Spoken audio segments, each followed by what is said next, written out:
Have you ever received a phone call that made the entire world pause? Not a bad call, not terrible news, but something that reached into your chest and rearranged everything you thought you'd settled years ago? That's what happened to me on a Thursday afternoon when my granddaughter's name lit up my screen. 3 words in her text: found something important. And just like that, I was standing at the edge of a conversation I'd been avoiding for 23 years. Before we go any further, I'd love to know where you're listening from today. Are you in Seattle with rain tapping your windows? In Austin where the sun refuses to quit? Maybe you're in a small town where everyone knows your name and your business. Wherever you are, I want you there with me as I tell you this story. My name is Eleanor. I'm 76 years old, and I live in a house that remembers more than I do sometimes. The floorboards creak in the same spots they did when my daughter was learning to walk.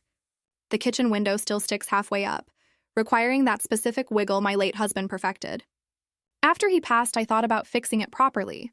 But then I realized I liked the way it forced me to slow down, to be intentional about letting the world in. That afternoon, I'd been doing what I do most days now, moving through rooms like a ghost rehearsing its haunting. I was sorting through recipe cards, deciding which ones still deserved space in my life. Pot roast with too much time? Keep. Gelatin salad with suspicious ingredients? Time to let go. Small decisions that feel enormous when you're alone. The phone buzzed on the counter, dancing across the laminate like it had somewhere important to be. I wiped flour from my fingers. I'd been contemplating biscuits and picked it up. Nana, I need to come over. Is now okay? It was from Sophie, my granddaughter, 22 years old, with her mother's quick smile and her grandfather's stubborn streak. We text regularly, usually about nothing important. Did I need milk? Had I watched that show she recommended? But this felt different. The way you can smell snow before it falls. Doors always open for you, sweetheart, I typed back. Then added a heart emoji because Sophie had taught me that words sometimes need decoration. She arrived 40 minutes later, smelling of coffee and the autumn air that had started turning serious about winter. In her arms, she carried a large accordion folder, the kind lawyers use, bulging and secured with a fraying elastic strap. I was cleaning out Mom's storage unit, she said, setting it on my kitchen table with unexpected reverence. The landlord needs it empty by next month, and I've been putting it off because, well, you know, I did know. My daughter Rachel had passed 3 years ago. Cancer, quick and cruel. We'd cleaned out her apartment together, Sophie and I, but apparently there were places even grief hadn't reached yet. There's a storage unit? I asked. Sophie nodded. She rented it years ago. Mostly boxes of papers, old tax returns, college textbooks she couldn't part with. She paused, her hand resting on the folder. But then I found this. And Nana, there are letters. A lot of them. Some addressed to you. Some you wrote to her. Some she never sent to anyone. My throat tightened. The kitchen suddenly felt smaller, warmer, like the walls had taken a step closer to hear what came next. Sophie's eyes were gentle but determined. I didn't read them. I mean, I saw enough to know what they were, but they're not mine to read. Not alone, anyway. She slid the folder toward me. I thought maybe we could read them together. If you want. Only if you want. There it was. The invitation that felt like standing at the edge of a dock, water dark and deep below, and someone asking if you'd like to jump in together. I looked at this young woman, my granddaughter, offering to hold space for my old wounds, offering her presence as a gift rather than a demand. And I felt something ancient shift inside me, like furniture being moved in a room I'd locked long ago. Make coffee, I said. Because I needed a moment and because my hands needed something to do that wasn't shaking. The good stuff. In the blue tin? Sophie knows my kitchen almost as well as I do. She knows the mugs live on the second shelf, that the coffee grinder is temperamental and requires coaxing, that I like my coffee strong enough to remember you the next morning. While she worked, I sat at the table and stared at the folder. The elastic was worn thin in places, about to give up entirely. The folder itself was beige, bureaucratic, the kind of thing that holds important documents and forgotten dreams. I could hear my daughter's voice in my head. Mom, I'm organizing my life. Finally, you'd be proud. When had she told me that? 5 years ago? 10? Time does strange things when someone dies. It pools in odd places and rushes past others. Sophie set a mug in front of me, steam rising like a signal fire. She sat down across from me, her own mug cradled in both hands, and waited. She didn't push. Didn't fill the silence with chatter. Just waited. the way good people do when they understand the weight of what's about to happen. Before we start, I said slowly, my voice steadier than I felt, I need you to understand something. Whatever we find in here, whatever I wrote or she wrote or didn't write, it's going to be messy. People are messy. Love is messy, and I might need to stop. I might need to cry or laugh or just sit here and breathe. Can you promise me that's okay? Sophie reached across the table, not touching me, just offering her open palm. An invitation, not an obligation. We go at your pace, Nana. We stop when you need to stop. We keep going when you're ready. And if you want to close this folder and never open it again, that's okay too. I placed my hand in hers. Her skin was warm, alive, connected to a future I'd never see. And in that moment, I chose to trust her with my past. The folder opened with a whisper of old paper and trapped air. Inside were envelopes of various sizes, some yellowed, some still white, organized, because of course Rachel had organized them, with colored tabs. Blue for letters from me, pink for letters to me, yellow for letters to others, green for letters to herself. Sophie pulled out a blue-tabbed envelope first. My handwriting stared back at me, younger and more confident than it had any right to be. The address was Rachel's college dorm, dated 38 years ago. Do you remember what this one says? Sophie asked. I remember writing it, I said. She'd called home crying about a test she'd failed. Chemistry, I think. Or was it calculus? One of those confident subjects that doesn't apologize for being hard.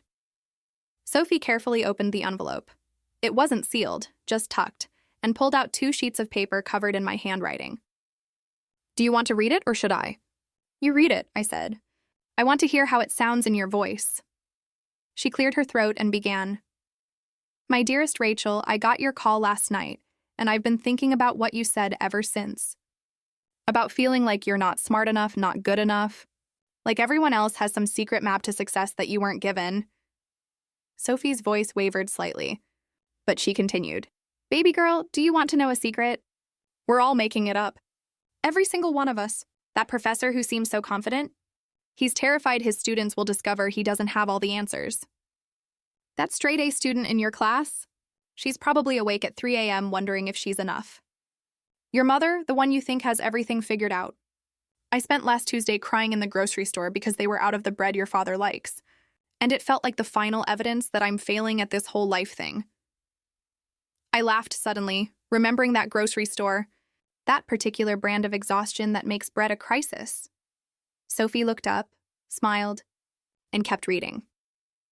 What I'm trying to say is this. Failing doesn't make you a failure. Struggling doesn't mean you're not strong enough. It means you're human.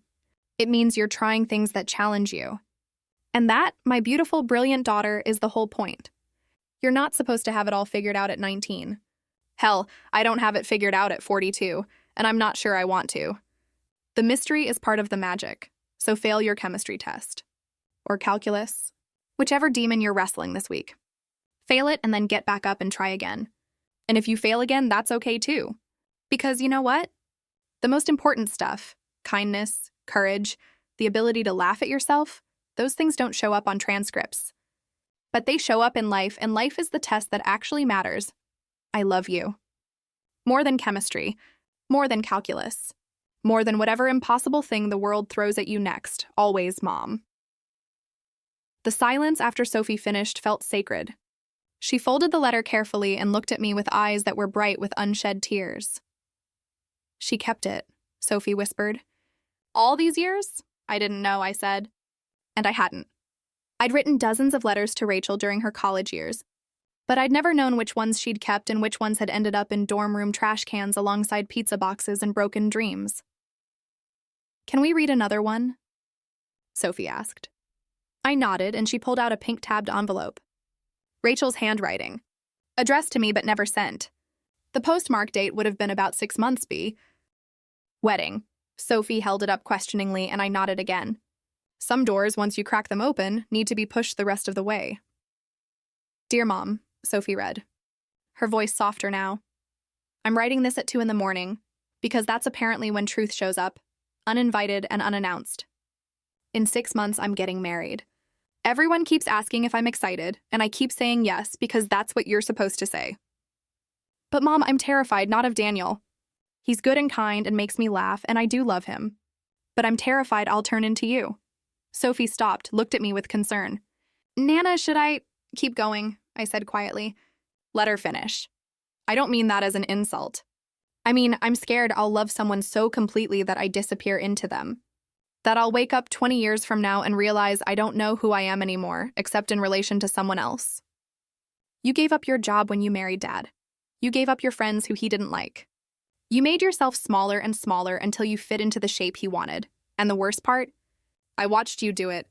I watched you shrink and smile and say, 'Yes, dear,' to things that made you unhappy. And I swore I'd never do that.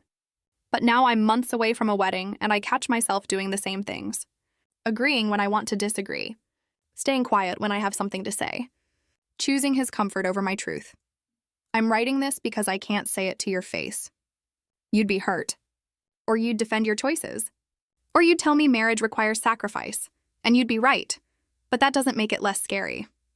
I'm writing this because I need to name this fear before it names me. I want to be married and still be myself. I want to love someone without losing myself. I want to do better than the example I was shown. I love you, Mom, but I'm also angry at you. For showing me how to disappear. For making it look like that was the only way to love. I don't think I'll ever send this. But I needed to write it. To get it out of my body and onto paper where it can exist separately from me, your daughter, Rachel. The kitchen was very quiet. Outside, a car passed. A dog barked. Life continued being life, indifferent to the small earthquakes happening inside people's chests. "Nana," Sophie said carefully, "are you okay?" I wasn't sure how to answer that. Was I okay? I just heard my dead daughter call me out from beyond the grave for mistakes I'd spent decades pretending I hadn't made. Okay felt like the wrong word entirely. "I'm here," I said instead. That's different than okay, but it's something. Sophie reached across the table again, and this time I grabbed her hand like it was the only solid thing in a tilting world. "She wasn't wrong," I said finally. "About any of it. I did make myself smaller. I did teach her by example that love meant sacrifice of self rather than expansion of self. And I've spent every day since your grandfather died trying to remember who I was before I became his wife."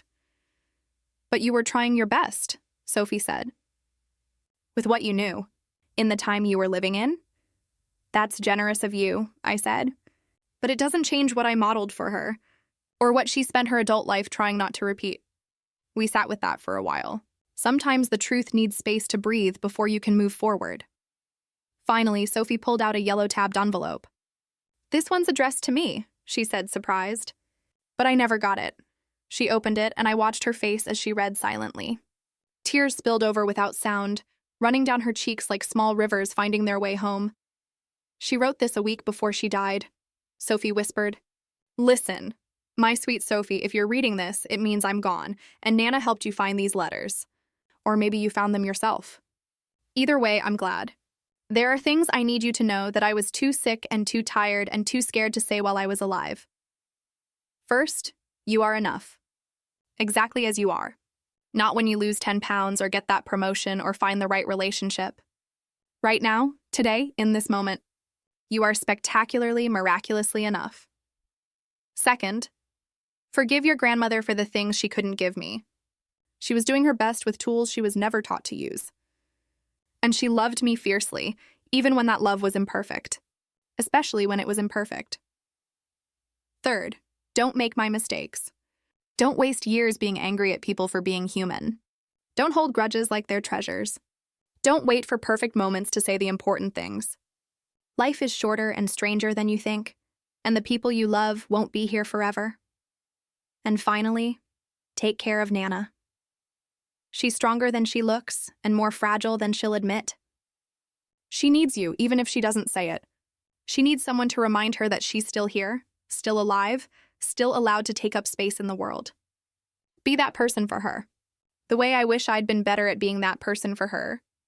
I love you bigger than the sky, deeper than the ocean, longer than time itself. Never doubt that. And never doubt yourself.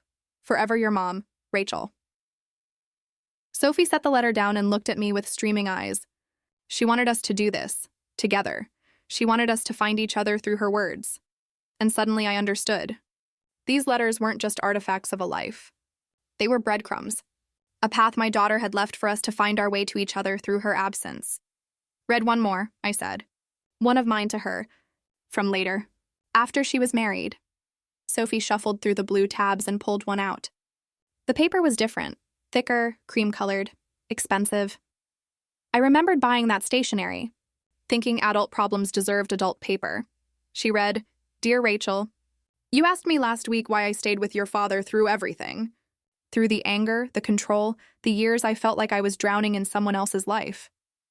You asked with real pain in your voice, and I didn't have a good answer then. But I've been thinking about it, and I want to try again. I stayed because I didn't know leaving was an option. Not really, not in my bones. Women of my generation, we were taught that marriage was forever, even when forever felt like a prison sentence. We were taught to make it work, to smooth things over, to be pleasant even when we were screaming inside. But Rachel, you asked the wrong question. Don't ask me why I stayed. Ask me what I wish I'd done differently. And the answer is everything. I wish I'd fought harder. Not with your father, but for myself. I wish I'd kept my job, my friends, my voice. I wish I'd shown you that a woman can love someone deeply and still hold her own shape. I wish I'd taught you that sacrifice isn't the same as surrender. You're still young enough to learn this lesson differently than I did. You can love Daniel completely while also loving yourself completely. These aren't competing truths. They can coexist. They should coexist. Don't do what I did. Don't disappear. Don't spend decades trying to remember who you were before you became someone's wife. Stay visible. Stay loud. Stay yourself, and if I never told you this properly, I'm sorry. I'm sorry I modeled the wrong kind of love. I'm sorry I made you think that's what it looked like. I'm sorry I didn't know better until it was too late to show you better. You are my greatest achievement and my deepest regret. Because I love who you are. But I hate that you learned some of that from watching me shrink. Be bigger than I was. Be braver. Be yourself. With all my love and all my regrets, Mom. Sophie was crying openly now. And so was I. The letters had torn open something between past and present. Between mother and daughter. Between what was and what might have been. She forgave you, Sophie said. Did you know that? In the margins of this letter, she wrote something. She turned the paper sideways. It says, read this again today. Finally understand. You did your best. I forgive you. I hope someday you forgive yourself. The words broke something in me that had been holding tight for too long. I sobbed, messy and loud, decades of guilt and grief pouring out in ugly, necessary waves. Sophie came around the table and held me while I fell apart, her arms strong and sure. I never got to tell her, I gasped. I never got to say I was sorry, that I saw what I'd done, that I understood. But she knew, Sophie said fiercely. Nana, she knew. She wrote it down. She forgave you. And she saved every letter you ever sent her because they mattered. Because you mattered. Because even imperfect love is still love. We stayed like that for a long time, me crying into my granddaughter's shoulder, her holding space for grief that predated her existence. Eventually, the tears slowed. The world came back into focus. The coffee was cold, but neither of us cared. There are more letters, Sophie said softly. Dozens more. Do you want to keep going? I wiped my face with a dish towel, practical even in breakdown. Not today. Today was enough, but yes. We'll keep going. Maybe next week? Next week, Sophie agreed. And the week after that? And as many weeks as it takes. We'll read them all, Nana. Every single one. Together. She helped me put the letters back in the folder, treating each one with reverence. Before she left, she hugged me tight and whispered, Thank you for doing this with me. For trusting me with this. Thank you for asking, I said. For giving me permission to feel it all. After she left, I sat in the quiet kitchen and thought about the strange mathematics of love. How it multiplies across generations. How hurt can be transformed into healing if you're brave enough to look at it directly. How my daughter, even in death, had found a way to bring us closer. I thought about the letters still unread, waiting in that folder. Some would hurt. Some would heal. Some would do both at once. But we'd read them together, Sophie and I, building a bridge between who we were and who we're still becoming. The evening light came through my kitchen window, golden and forgiving. Outside, the world continued its indifferent spinning. But inside, in this small space, something had shifted. 3 generations of women, connected by words on paper, by mistakes and forgiveness, by love that persisted despite its imperfections. I picked up my phone and texted Sophie. "Thank you for today. I love you bigger than the sky." Her response came quickly. "Deeper than the ocean, Nana. See you next week." And I knew we would. We'd sit at this table again, open that folder again, let my daughter's words continue building bridges between past and present. We'd cry and laugh and maybe understand a little better how love works when you stop expecting it to be perfect. The letters had waited years to be read. They could wait another week. But now they were no longer secrets. They were invitations, and Sophie and I had accepted. Sometimes the most important conversations happen with people who aren't even in the room anymore. Sometimes the bravest thing you can do is let someone witness your becoming, even if that becoming includes facing who you used to be. I stood at my kitchen window and watched the day end, grateful for messages that wait, for granddaughters who ask gentle questions, for daughters who forgive from beyond the grave. And I thought, maybe this is what healing looks like. Not perfect, not clean, but honest. Messy and beautiful and real. Just like love. Just like life. Just like us.